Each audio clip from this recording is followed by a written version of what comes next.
आज विजयदशमीच्या निमित्ताने आणि नवरात्र उत्सव सोहळ्याच्या निमित्ताने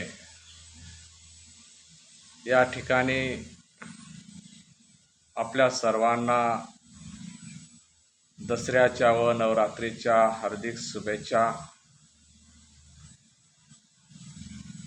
नवरात्री महोत्सव हा नवदुर्गांचा महोत्सव आहे. तसेच दसरा हा विजयदशमी आहे आणि दसरा आपण विजयाचं प्रतीक म्हणून साजरा करतो. या दोन्ही विजयदशमी आणि नवरात्र महोत्सवांच्या आपल्या सर्वांना हार्दिक शुभेच्छा.